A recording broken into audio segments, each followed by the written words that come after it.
Chapter 15. The Judiciary. The Courts of Justice.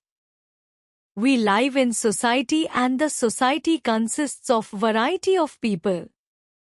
Although everyone likes to live in peace, but still there are occasions when people quarrel or fight among themselves. When quarrels and fights take place, none of the parties involved in the dispute is willing to accept its fault. Who is the wrongdoer can be decided only by some authority other than the parties into the dispute. Hence, the need for courts of justice. हम एक समाज में रहते हैं और समाज में विभिन्न प्रकार के लोग होते हैं। हालांकि सभी लोग शांति से जीना पसंद करते हैं, फिर भी कभी-कभी लोग आपस में झगड़ते हैं। जब झगड़े और लड़ाई होती है, तो किसी भी पक्ष को अपनी गलती स्वीकार, एक्सेप्ट इट्स फॉल्ट करने में संकोच, हेजिटेट होता है। गलत करने वाला, रॉन्ग डूअर, कौन है, यह केवल उन पक्षों के अलावा किसी अन्य प्राधिकरण द्वारा, authority other than the parties, ही निर्धारित किया जा सकता है। इस प्रकार न्यायालयों, कोर्ट्स की आवश्यकता होती है।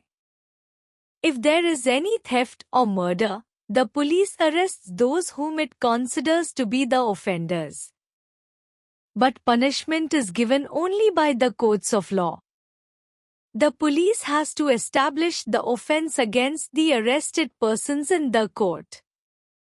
This separation of the function of executive, police, and the judiciary ensures that a citizen will be penalized only after his guilt has been established by an impartial body.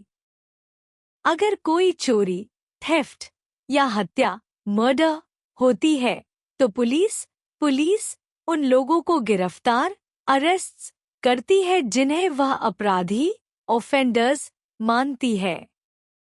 लेकिन सजा, पनिशमेंट, केवल न्यायालय द्वारा, by the courts of law, दी जाती है। Police को गिरफ्तार व्यक्तियों, arrested persons, के खिलाफ अपराध साबित, establish the offense, करना पड़ता है। The parliament and the state assemblies are lawmaking bodies and their laws affect the citizens. If a citizen feels that the law violates his fundamental rights guaranteed by the Constitution, he can approach High Court or the Supreme Court. These courts can even nullify the laws passed by the legislatures, if in their opinion, it infringes the constitutional rights of the citizen. Police और न्यायपालिका, judiciary, के कार्यों, functions, का अलग होना यह सुनिश्चित करता है कि एक नागरिक को तब तक सजा, पेनलाइज्ड, नहीं दी जाएगी जब तक कि एक निष्पक्ष, इम्पार्शियल, संस्था द्वारा उसकी गिल्ट, सिद्ध, एस्टैब्लिश्ड, न हो। Civil and criminal case, there are two types of cases. Those concerned with property, contracts, damage to goods in transit etc. are called civil cases. The other cases involving theft, robbery, rape and murder are said to be criminal cases. दो प्रकार के मामले होते हैं जो संपत्ति, property, अनुबंध, contracts, माल की क्षति, damage to goods in transit आदि से संबंधित होते हैं, उन्हें नागरिक मामले, सिविल केसेस कहा जाता है। दूसरी ओर जो मामले चोरी, थेफ्ट, डकैती, रॉबरी, बलात्कार, रेप और हत्या, मर्डर से संबंधित होते हैं, उन्हें आपराधिक मामले, क्रिमिनल केसेस कहा जाता है। The Supreme Court. It is the highest court in the country. All other courts in the country are subordinate to it. At present, the Supreme Court of India has a Chief Justice and 25 other judges. Their number can be changed by an act of the Parliament. The Supreme Court is located in New Delhi. यह देश का सर्वोच्च न्यायालय, highest court, है। देश के अन्य सभी न्यायालय, कोर्ट्स, इस न्यायालय के अधीन सबऑर्डिनेट होते हैं। वर्तमान में भारत के सर्वोच्च न्यायालय, सुप्रीम कोर्ट ऑफ इंडिया, में एक मुख्य न्यायाधीश, चीफ जस्टिस, और 25 अन्य न्यायाधीश, जजेस, होते हैं।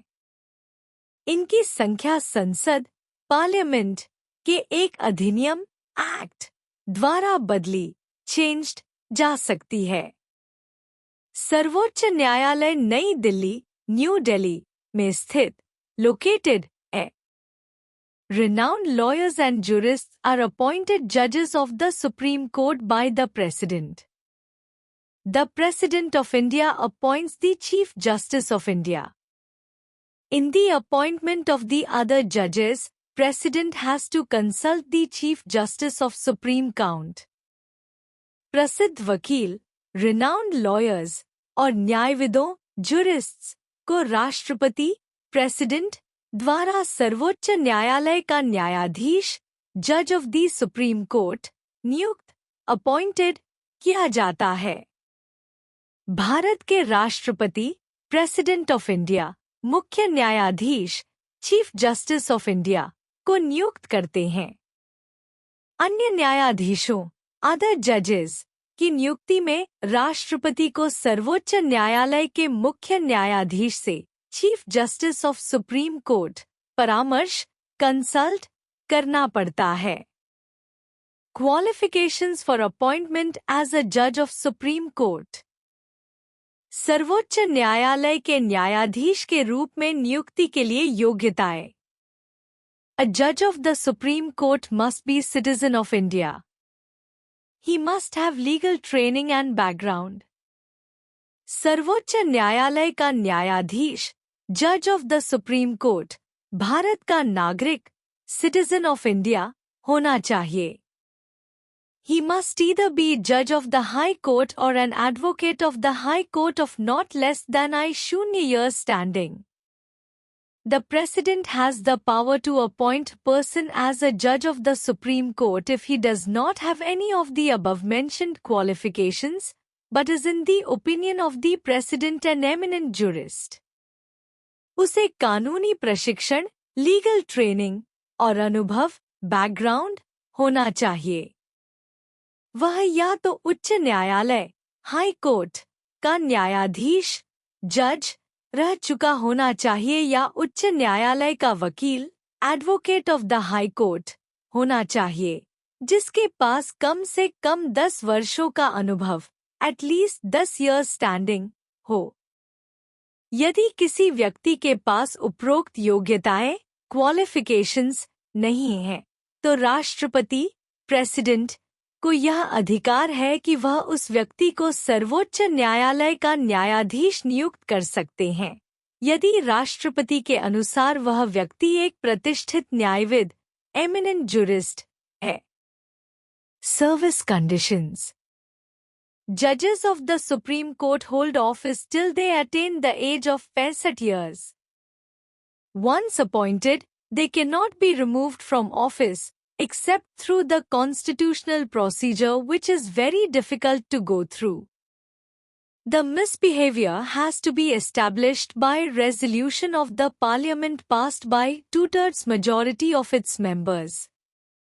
सर्वोच्च न्यायालय के न्यायाधीश, जजेस ऑफ द सुप्रीम कोर्ट, अपना पद तब तक बनाए रखते हैं जब तक उनकी आयु 65 वर्ष, एज ऑफ 65 years, तक न पहुंच जाए। एक बार नियुक्त, अपॉइंटेड, होने के बाद उन्हें पद से हटाना, रिमूव्ड फ्रॉम ऑफिस, अत्यंत कठिन होता है और यह केवल संवैधानिक प्रक्रिया, कॉन्स्टिट्यूशनल प्रोसीजर, के माध्यम से संभव है।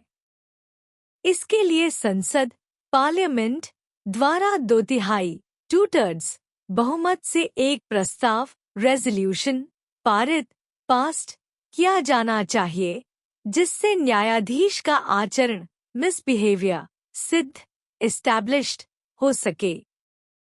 This security of service is essential to give them the independence. They do not have to be afraid of the party in his सेवा सुरक्षा, security of service का उद्देश्य न्यायाधीशों को स्वतंत्रता, इंडिपेंडेंस प्रदान करना है। वे सत्ता में बैठे पार्टी इन पावर या किसी व्यक्ति, इंडिविजुअल से डर, अफ्रेड नहीं महसूस करते हैं, चाहे वह कितना भी शक्तिशाली, पावरफुल क्यों न हो। The Chief Justice of the Supreme Court receives handsome monthly salary.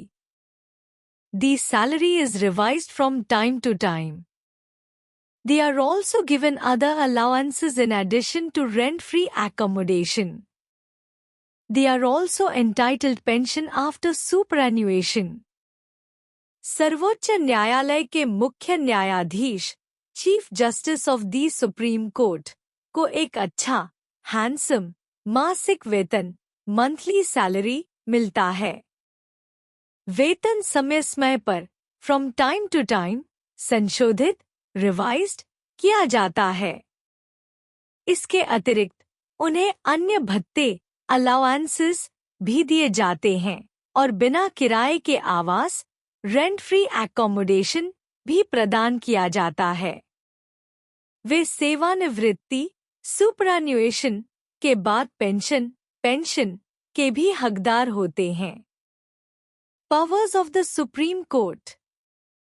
The Supreme Court is the guardian, protector and the defender of the Constitution. It can hear both civil and criminal cases. It has fourfold jurisdiction. सर्वोच्च न्यायालय संविधान का रक्षक, guardian, संरक्षक, protector और बचावकर्ता, defender होता है। यह नागरिक, सिविल और आपराधिक, क्रिमिनल दोनों प्रकार के मामले, केसेस सुन सकता है। इसके पास 4 प्रकार की न्यायिक शक्तियां, फोरफोल्ड jurisdiction होती हैं। Original jurisdiction. The Supreme Court can hear some cases for the first time directly. If any individual feels that an action by the individual or state violates his fundamental right, he can directly approach the Supreme Court.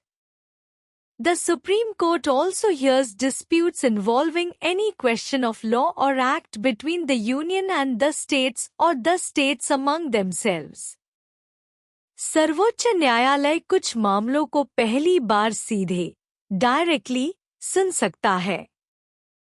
यदि कोई व्यक्ति, individual, यह महसूस करता है कि किसी व्यक्ति या राज्य, स्टेट, द्वारा किया गया कोई कार्य उसके मौलिक अधिकार, फंडामेंटल राइट का उल्लंघन, वायोलेट्स करता है, तो वह सीधे सर्वोच्च न्यायालय, सुप्रीम कोर्ट से संपर्क कर सकता है। सर्वोच्च न्यायालय संघ, यूनियन और राज्यों, स्टेट्स के बीच या राज्यों के आपस में किसी कानूनी, लीगल प्रश्न, क्वेश्चन ऑफ लॉ या कृत्य, एक्ट से संबंधित विवादों, डिस्प्यूट्स को भी सुनता है। Appellate jurisdiction. The Supreme Court hears appeals against the decisions of the High Court. It is the final court of appeal. सर्वोच्च न्यायालय, उच्च न्यायालय, हाई कोर्ट के निर्णयों, डिसीशंस के खिलाफ अपील्स सुनता है। यह अपील का अंतिम न्यायालय, फाइनल कोर्ट ऑफ अपील होता है। Advisory jurisdiction. The President of India can consult the Supreme Court in any matter of public importance for advice. He may also refer any bill passed by the Parliament to the Supreme Court for advice. The President, however, is not bound to the advice of the Supreme Court. Bharat के राष्ट्रपति, President of India, किसी सार्वजनिक महत्व, public importance के मामले में सर्वोच्च न्यायालय, सुप्रीम कोर्ट से सलाह, एडवाइस ले सकते हैं। वे संसद द्वारा पास्ड किसी भी बिल को भी सलाह के लिए सर्वोच्च न्यायालय के पास भेज सकते हैं। हालांकि राष्ट्रपति, प्रेसिडेंट सर्वोच्च न्यायालय की सलाह, एडवाइस से बंधे, बाउंड नहीं होते। Court of record, the judgments of the Supreme Court are quoted by lawyers while pleading cases before other courts. The judgments of the Supreme Court are given a great weight and regarded as case law by the lower courts throughout the country. सर्वोच्च न्यायालय के निर्णयों, judgements को वकील, lawyers, अन्य न्यायालयों, courts में मामलों, केसेस को प्रस्तुत करते समय उद्धृत, क्वोटेड करते हैं। सर्वोच्च न्यायालय के निर्णयों को अत्यधिक, ग्रेट, महत्व, वेट दिया जाता है और पूरे देश, कंट्री के निचले न्यायालयों, लोअर कोर्ट्स द्वारा इसे केस कानून, केस लॉ के रूप में माना, रिगार्डेड जाता है। High court.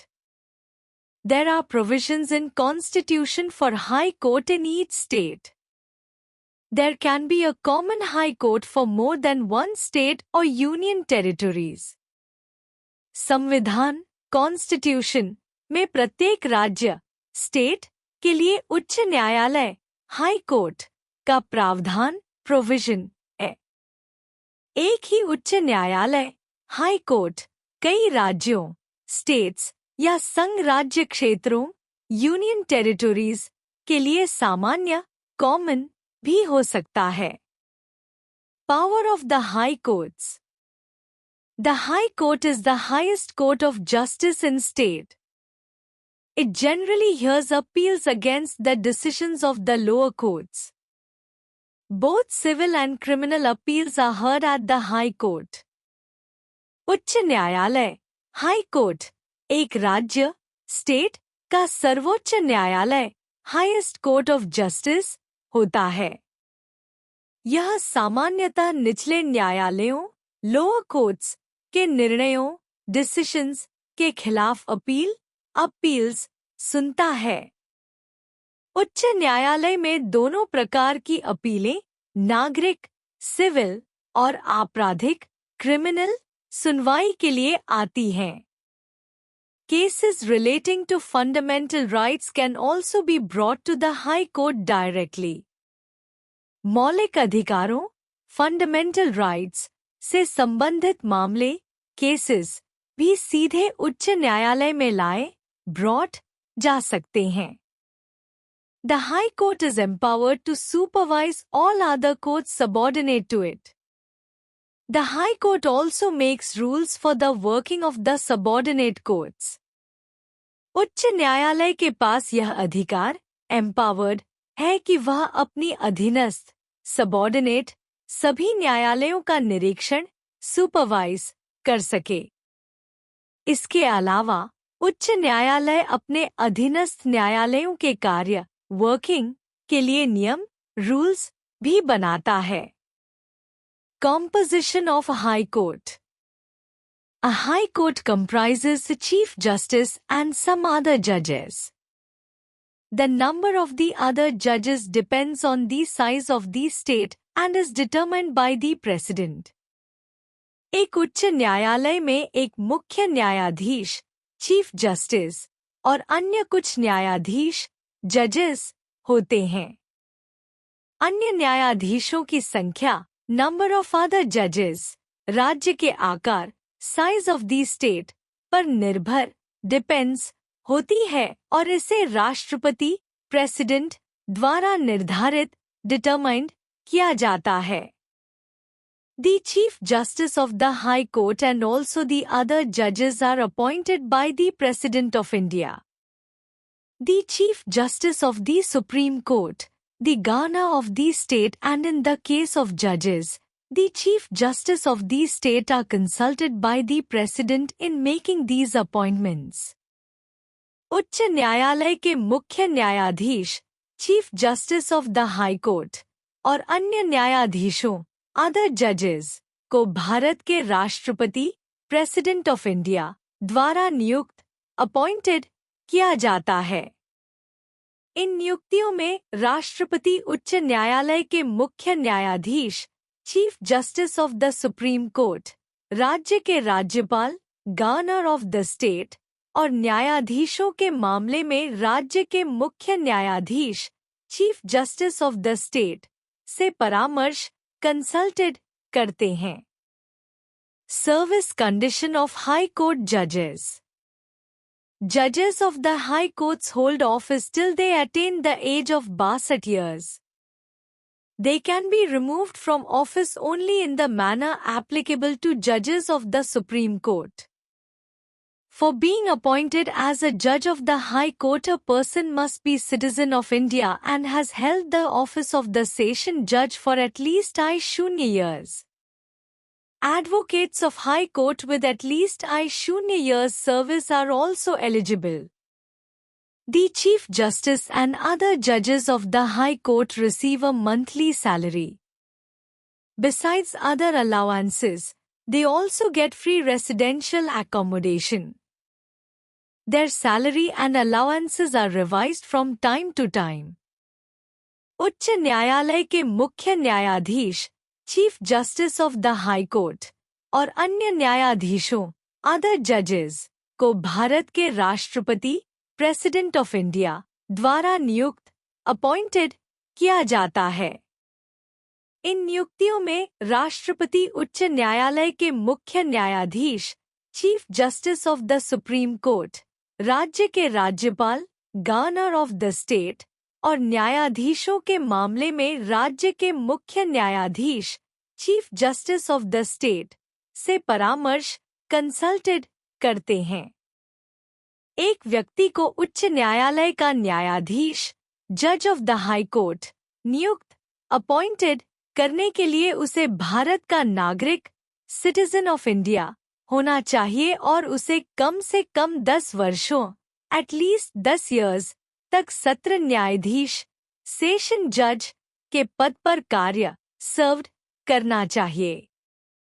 उच्च न्यायालय के वकील, एडवोकेट्स ऑफ हाई कोर्ट, भी, जिन्होंने कम से कम 10 वर्षों, एटलीस्ट 10 ईयर्स सर्विस, तक सेवा की हो, न्यायाधीश बनने के योग्य होते हैं। मुख्य न्यायाधीश, चीफ जस्टिस, और अन्य न्यायाधीशों को मासिक वेतन, मंथली सैलरी, मिलता है। इसके अलावा उन्हें अन्य भत्ते, अलाउंसेस, भी दिए जाते हैं और वे बिना किराए के आवास, फ्री रेसिडेंशियल एकोमोडेशन, प्राप्त करते हैं। उनके वेतन और भत्तों, सैलरी एंड अलाउंसेस, की समय समय पर समीक्षा, रिवाइज्ड, की जाती है। Independence of the high court. The judges of the High Court are expected to maintain a very high standard of impartiality. The citizens have high hope and faith in their judgments. It is very important that issues relating to their transfer and promotions are dealt with in a manner that encourages them to discharge their duties without fear or favor. उच्च न्यायालय के न्यायाधीशों, जजेस of the high court, से अपेक्षाएं, expectations, होती हैं कि वे निष्पक्षता, इम्पार्शियलिटी, का बहुत उच्च स्तर बनाए रखें, maintain a very high standard of impartiality. नागरिकों, सिटीजन्स, को उनके निर्णयों, जजमेंट्स, पर उच्च विश्वास और उम्मीदें, हाई होप एंड फेथ, होती हैं। यह बहुत महत्वपूर्ण, इम्पॉर्टेंट, है कि उनके स्थानांतरण, ट्रांसफर और पदोन्नतियों, प्रमोशंस, से संबंधित मुद्दों, इश्यूज, को इस प्रकार से हल किया जाए कि वे बिना डर, फियर, या पक्षपाती, फेवर, के अपने कर्तव्यों, ड्यूटीज, का निर्वहन, डिस्चार्ज, कर सकें। The subordinate courts. Every state is divided into districts. Generally, each district has a court called the district court.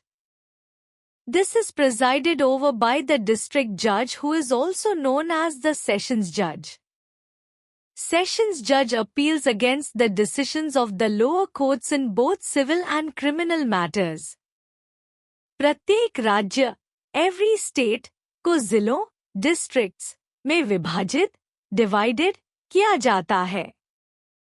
सामान्यतः प्रत्येक जिले डिस्ट्रिक्ट में एक न्यायालय कोर्ट होता है जिसे जिला न्यायालय डिस्ट्रिक्ट कोर्ट कहा जाता है। इसे जिला न्यायाधीश डिस्ट्रिक्ट जज द्वारा अध्यक्षता प्रेजाइडेड किया जाता है, जिन्हें सत्र न्यायाधीश सेशंस जज भी कहा जाता है। सत्र न्यायाधीश सेशंस जज निचले न्यायालयों लोअर कोर्ट्स के निर्णयों डिसीशंस के खिलाफ अपील्स सुनते हैं, चाहे वह नागरिक सिविल या आपराधिक क्रिमिनल मामलों से संबंधित हों। There are separate lower courts for hearing civil and criminal cases. The civil cases are usually decided by the subjudges and mansifs. The criminal cases are decided by the magistrates. There are 3 classes of magistrates, Class I, Class 2 and Class 3, and they have different powers and functions. In the village, some disputes can be settled by the Nyaya Panchayats. The appeal against the decisions of the subordinate courts can be made in the district court. Decisions of the district courts are heard by the High Court. नागरिक, civil और आपराधिक criminal मामलों की सुनवाई के लिए अलग-अलग उप न्यायालय लोअर कोर्ट्स होते हैं।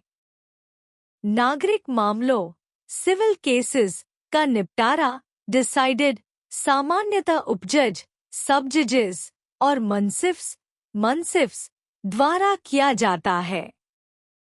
वहीं आपराधिक मामलों क्रिमिनल केसेस का निर्णय मैजिस्ट्रेट्स द्वारा किया जाता है।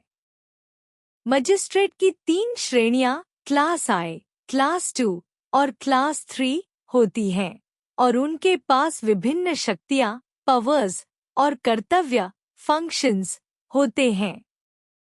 गांवों में कुछ विवादों को न्याय पंचायत्स द्वारा सेटल्ड किया जा सकता है। उप न्यायालयों के निर्णयों डिसीशंस के खिलाफ अपील जिला न्यायालय डिस्ट्रिक्ट कोर्ट में की जा सकती है। जिला न्यायालय डिस्ट्रिक्ट कोर्ट्स के निर्णयों डिसीशंस को उच्च न्यायालय हाई कोर्ट द्वारा हर्ड जाता है। Lok अदालत्स। There are provisions of Lok Adalats in our constitution. These adalats provide for legal redressal if any citizen feels that his rights have been denied. There are law courts from the village panchayat to the Supreme Court of India. However, it takes a long time for cases to be decided by courts. Often the relay granted becomes useless due to the decision being delayed for many years. A person gets killed in a rail accident. His family is entitled to compensation under the provisions of the law. The payment should become available to the families of dead and survivors soon after the tragedy, but this does not always happen. The dependents may have to wait for years going to the courts for getting their due. The disputes in courts linger on for years, which causes bitterness as well as expenses to both parties. हमारे संविधान में लोक अदालत्स के प्रावधान provisions हैं। ये अदालत्स कानूनी समाधान लीगल रिड्रेसल प्रदान करती है जब कोई नागरिक सिटीजन महसूस करता है कि उसके अधिकारों राइट्स का उल्लंघन डिनाइड किया गया है। भारत में गांव पंचायत विलेज पंचायत से लेकर सर्वोच्च न्यायालय सुप्रीम कोर्ट ऑफ इंडिया तक कई न्यायालय लॉ कोर्ट्स मौजूद हैं। हालांकि अदालतों में मामलों केसेस का निपटारा डिसाइडेड करने में बहुत समय लॉन्ग टाइम लगता है। अक्सर निर्णय डिसीजन में देरी डिलेड होने के कारण दिया गया राहत रिलीफ बेकार, यूजलेस हो जाती है। उदाहरण के लिए, यदि किसी व्यक्ति की रेल दुर्घटना में मृत्यु हो जाती है, तो उसके परिवार को कानून लॉ के अनुसार मुआवजा कॉम्पेंसेशन मिलना चाहिए। यह भुगतान मृतकों और जीवित बचे हुए परिवारों को घटना के तुरंत बाद मिलना चाहिए, लेकिन ऐसा हमेशा नहीं होता। निर्भर व्यक्ति डिपेंडेंस को न्याय पाने के लिए वर्षों ईयर्स तक अदालतों कोर्ट्स का चक्कर लगाना पड़ता है। अदालतों में विवाद डिस्प्यूट्स सालों तक लटकते रहते हैं, जिससे दोनों पक्षों के लिए कड़वाहट बिटरनेस और खर्च एक्सपेंसेस का कारण बनता है। Lok Adalats aim at cutting down delays and expense in the process of law. Both parties are brought together on specified day. They are helped to reach an agreement which is within the provision of the law. The law court gives assent to the agreement arrived at between the parties. In this way, the cases are decided only in one sitting. लोक अदालतों का उद्देश्य M है कि वे कानून law की प्रक्रिया में देरी डिलेस और खर्च एक्सपेंसेस को कम कट डाउन करें।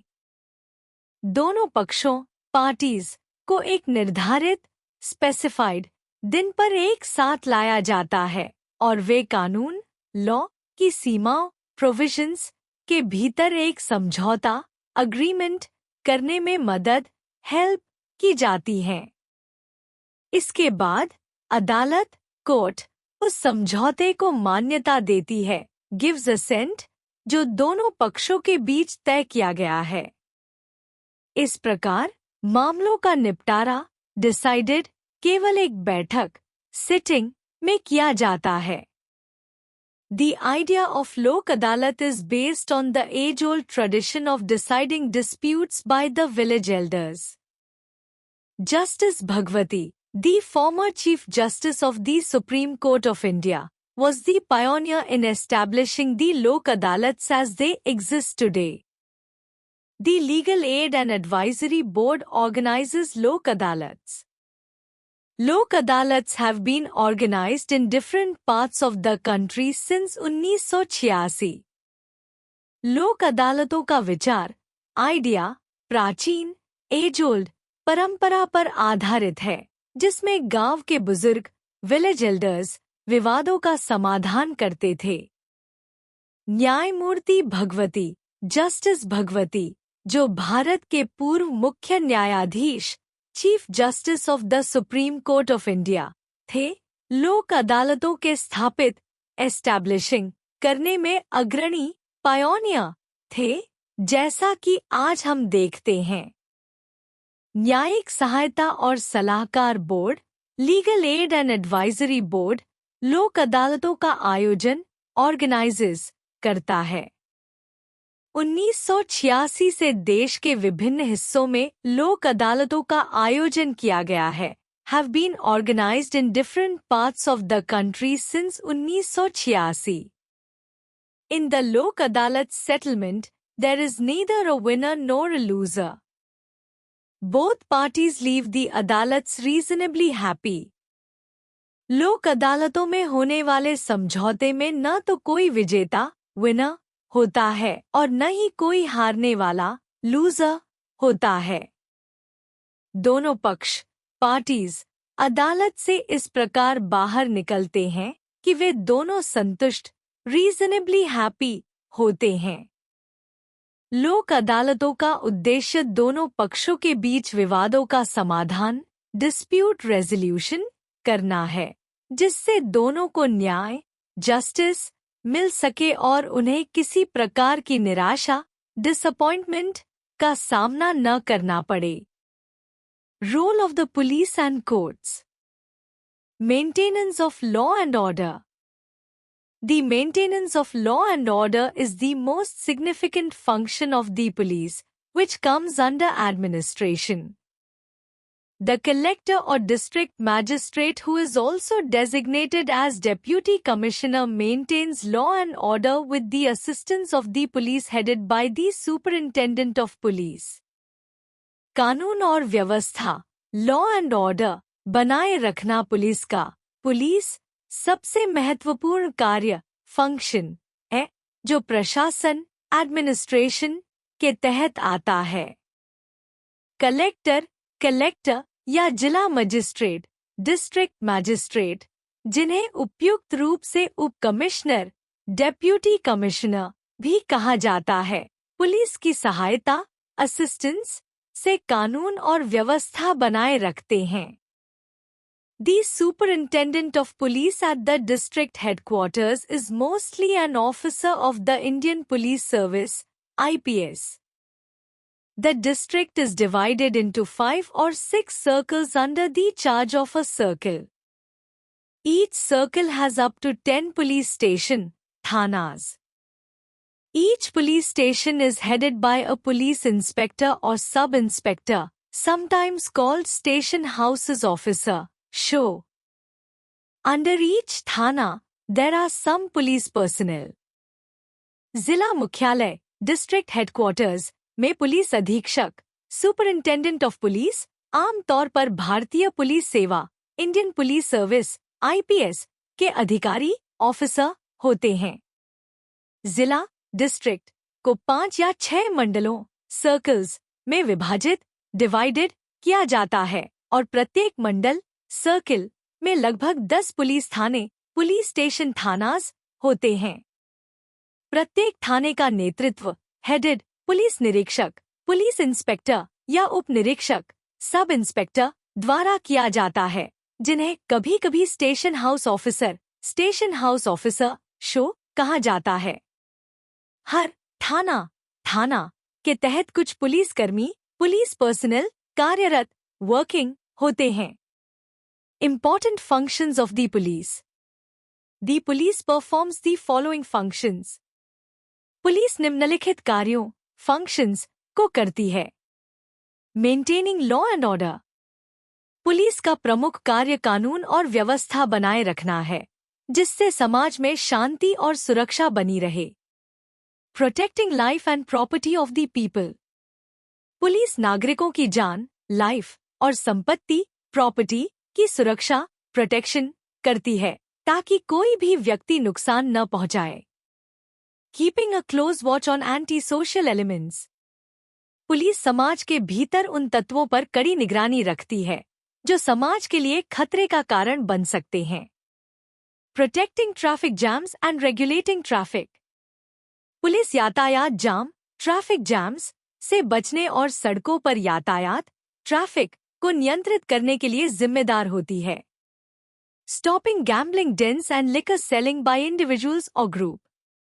पुलिस जुए के अड्डों, गैम्बलिंग डेन्स और अवैध शराब की बिक्री, इलीगल लिकर सेलिंग को रोकने के लिए कड़ी कार्रवाई करती है। Investigating cases and producing एलिज्ड culprits in courts. Police अपराधों की जांच, इन्वेस्टिगेट करती है और संदिग्धों, एलिज्ड कल्प्रिट्स को अदालत में पेश करती है ताकि उन्हें न्याय मिल सके।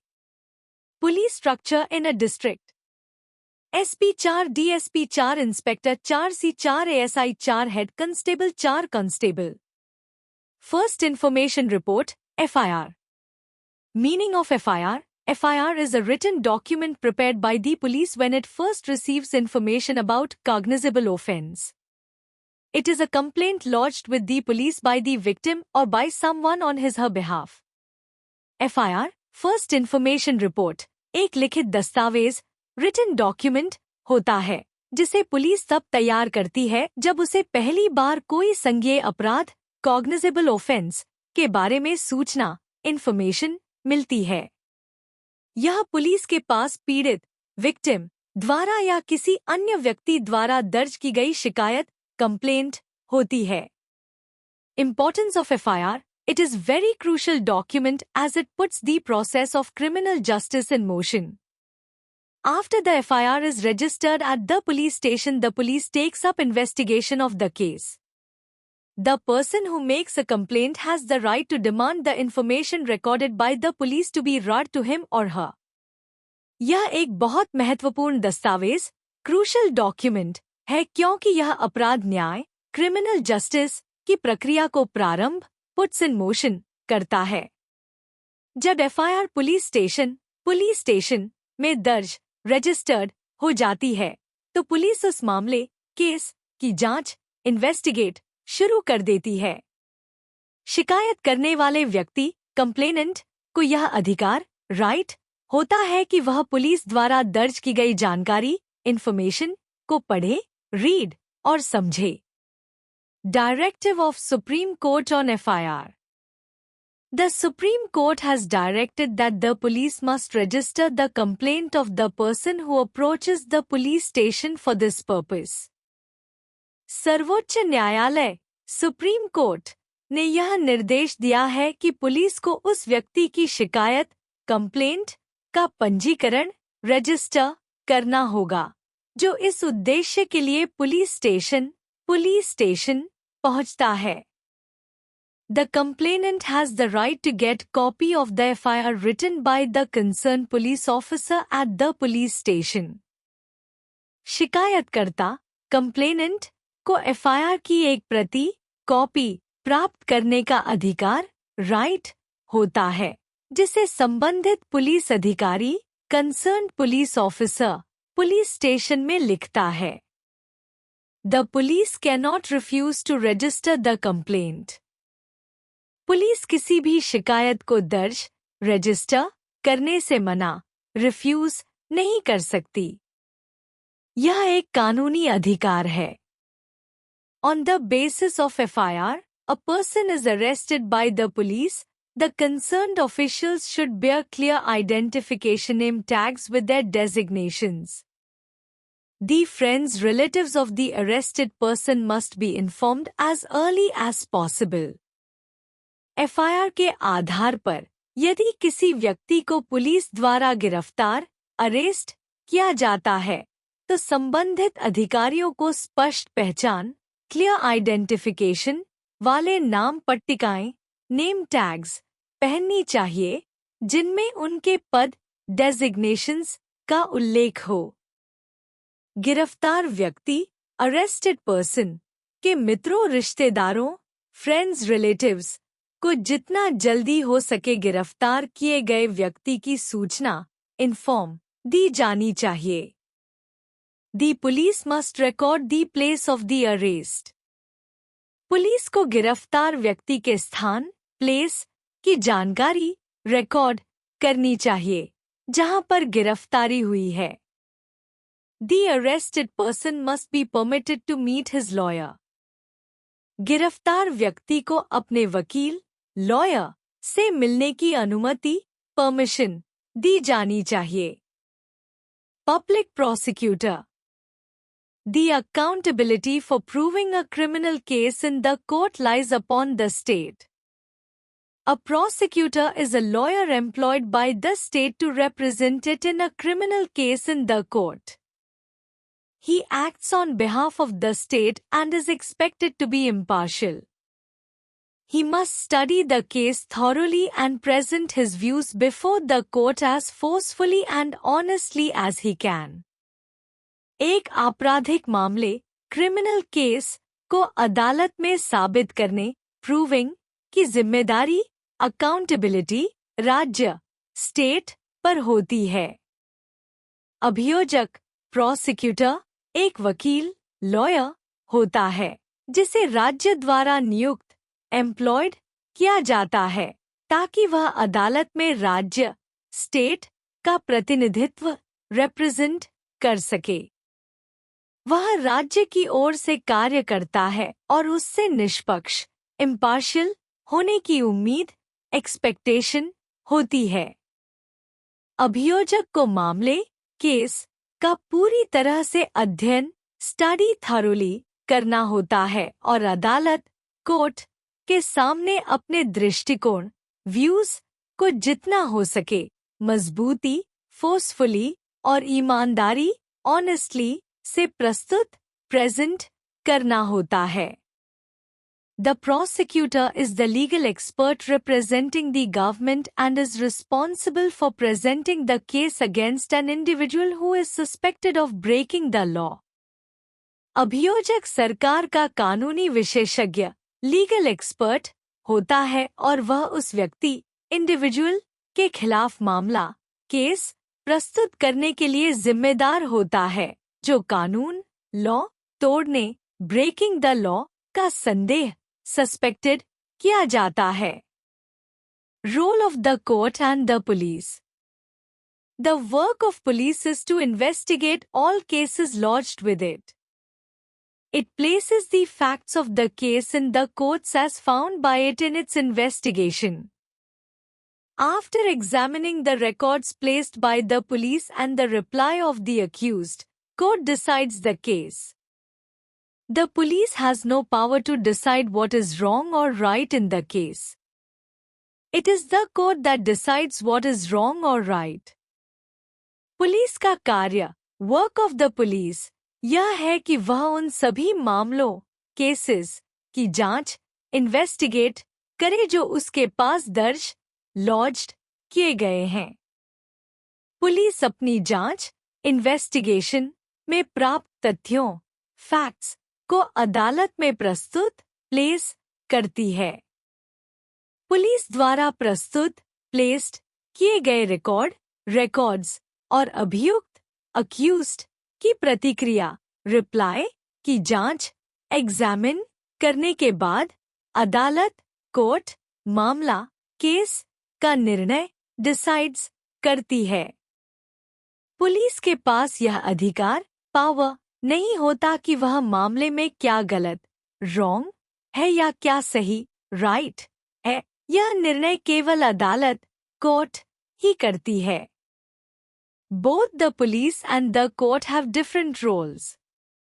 The police prosecutes, the court punishes. Police और अदालत की भूमिकाएं रोल्स अलग अलग होती हैं. पुलिस अभियोजन प्रोसिक्यूट्स करती है जबकि अदालत दंड पनिशेस देती है. Consumer courts. Consumer courts are courts that decide cases related to consumer grievances against the sellers of different products. A consumer can file a case before a consumer court when he comes to know that the product sold by manufacturer is not of the standard quality or the service provided to him is deficient in any way. उपभोक्ता अदालतें consumer courts वे अदालतें हैं जो विभिन्न उत्पादों products के विक्रेताओं sellers के खिलाफ उपभोक्ताओं कंज्यूमर्स की शिकायतों ग्रीवेंसेस से संबंधित मामलों केसेस का निपटारा डिसाइड करती हैं. जब कोई उपभोक्ता यह जानता है कि किसी निर्माता मैन्युफैक्चरर द्वारा बेचा गया उत्पाद प्रोडक्ट मानक गुणवत्ता स्टैंडर्ड क्वालिटी का नहीं है या उसे दी गई सेवा सर्विस किसी भी तरीके से अपर्याप्त डेफिशिएंट है तो वह उपभोक्ता अदालत में मामला केस दर्ज कर सकता है. द कंज्यूमर प्रोटेक्शन एक्ट आई 986 is in operation. According to the provision of the act national commission was set up in the year 1988. It is headed by a sitting or retired judge of the Supreme Court of India. The provision of the Act covers products as well as services. These services are of the nature of telephones, electricity, transport etc. उपभोक्ता संरक्षण अधिनियम consumer protection act 1986 लागू operation है. इस अधिनियम act के प्रावधान provisions के अनुसार राष्ट्रीय आयोग नेशनल कमीशन की स्थापना सेटअप 1988 में की गई थी. यह आयोग भारत के सर्वोच्च न्यायालय सुप्रीम कोर्ट ऑफ इंडिया के वर्तमान या सेवानिवृत्त न्यायाधीश सिटिंग और रिटायर्ड जज द्वारा अध्यक्षित हेडेड किया जाता है. इस अधिनियम के प्रावधान प्रोविजन में उत्पाद प्रोडक्ट्स और सेवाएं सर्विसेज दोनों शामिल हैं। सेवाएं सर्विसेज जैसे टेलीफोन्स, बिजली, इलेक्ट्रिसिटी, परिवहन, ट्रांसपोर्ट आदि के मामले भी इसके अंतर्गत आते हैं। At present there are around 600 district forums, 35 state commissions with the apex body as the National Consumer Disputes Redressal Commission, NCDRC. Its headquarters is in New Delhi. वर्तमान में देश भर में लगभग 600 जिला मंच, डिस्ट्रिक्ट फोरम्स और 35 राज्य आयोग, स्टेट कमीशंस हैं, जिनका सर्वोच्च निकाय एपेक्स बॉडी, राष्ट्रीय उपभोक्ता विवाद निवारण आयोग, national consumer disputes redressal commission NCDRC है। इसका मुख्यालय हेडक्वार्टर्स नई दिल्ली, न्यू दिल्ली में स्थित है।